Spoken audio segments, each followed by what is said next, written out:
tarde, esse é o vídeo de política externa brasileira e hoje nós vamos lidar com a influência dos ingleses na independência brasileira.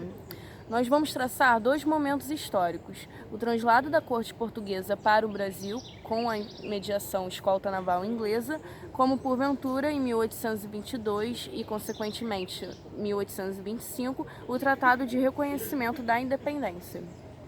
Então, em relação ao primeiro episódio, o translado da corte portuguesa ao Brasil, isso se deu no contexto das invasões napoleônicas. Temos uma França, portanto, que busca hegemonia no continente e duas nações ibéricas que reagem de forma bastante distintas.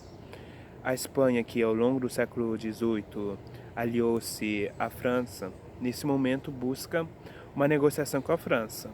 O que, porém, veio a acontecer foi que o território espanhol chegou a ser invadido por tropas napoleônicas.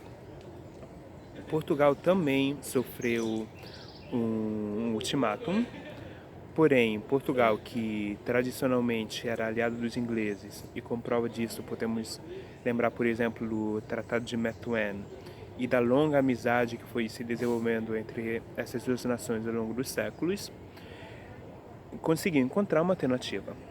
Sabemos que os ingleses dominavam os mares e os portugueses pediram auxílio deles de forma a proteger a segurança da coroa portuguesa e das rotas marítimas, o translado da corte portuguesa, através de uma escolta armada até o Brasil. Os próprios ingleses tinham interesses relacionados a essa dinâmica, pois temos que lembrar que a Inglaterra sofria um bloqueio continental por parte de Napoleão e logo, economicamente e em questão de comércio, para sobreviver, precisava de relações com parceiros além do continente europeu. O Brasil era particularmente lucrativo sob esse ponto de vista, não era o único, por exemplo, tinha também a região das Antilhas, mas o Brasil com certeza representava um parceiro particularmente importante e a possibilidade de manter uma coroa aliada que possibilitasse a continuação desse comércio era particularmente útil à Inglaterra.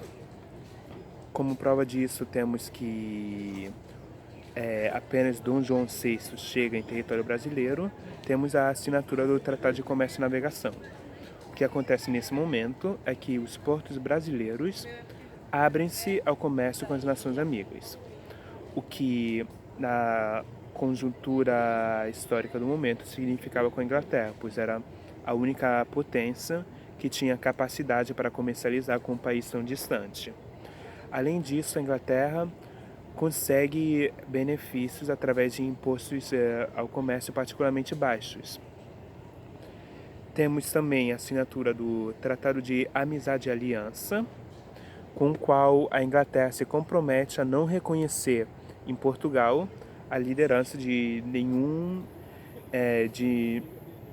dinastia, de nenhum chefe de Estado que não fosse da dinastia dos Braganças. Isso representou o começo do processo de independência brasileiro, porque significou o término da situação colonial do Brasil. Até aquele momento, o Brasil vivia num sistema mercantilista. Se ele quisesse comercializar com as demais nações, ele tinha que fazê-lo através da intermediação de Portugal.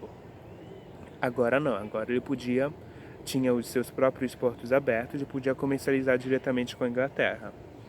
E isso não aconteceu apenas a nível econômico, aconteceu também a nível político, esse término da condição colonial brasileira, porque temos a proclamação do Reino Unido de Portugal, Brasil e Algarves, pois no contexto do Congresso de Viena, Dom João VI, para poder participar encontrando-se no Brasil, decide a proclamação do Reino Unido, o que de fato significou politicamente o fim da condição colonial do Brasil. O fato interessante relativo ao momento de independência brasileira e o Tratado de Paz e Aliança, que reconheceu o Brasil como um país independente, são esses resgates da nuance dos tratados políticos de comércio e navegação e amizade e aliança com a Inglaterra. Por que isso aconteceu? Devido à singularidade do sistema político brasileiro de manter como legítimo um monarca na nova situação de independente, diferentemente das suas vizinhas espanholas, recém-repúblicas, foi necessário ter o reconhecimento da mãe pátria. E na meio disso, a mediação londrina foi feita necessária. O que necessariamente 1825 aplicava à situação brasileira? Era relativo ao direito de sucessão no trono português. Era uma solução imperial. Era transferência integral para o país independente de todos os privilégios e concessões já acumuladas pelos ingleses durante o tempo de colônia, Brasil colônia. E o ônus da abolição do tráfico, e Inglaterra com uma cláusula da nação mais favorecida, como o meu colega aqui exemplificou, que era questão de muita vantagem no balanço de forças para a Inglaterra. E justamente nesse tocante, eu acho interessante falar que o contexto da independência era diferente do translado da corte para o Brasil. Por quê? O Brasil não se encontrava ameaçado por ataque estrangeiro, já tinha expulsado tropas portuguesas de seu território e, portanto, não era aliado subalterno da Grã-Bretanha. Tampouco valiam para as exportações brasileiras as razões de complementariedade comercial consagradas pelo Tratado de Methuen de 1703. O reconhecimento viria de qualquer forma, pela normalização das relações entre a América e a Europa e pelos próprios interesses ingleses de consolidar relações comerciais lucrativas. Agora, o preço pago pelo reconhecimento é o lado negativo, por assim dizer, das vantagens derivadas de ter sido um príncipe, o legítimo herdeiro do trono.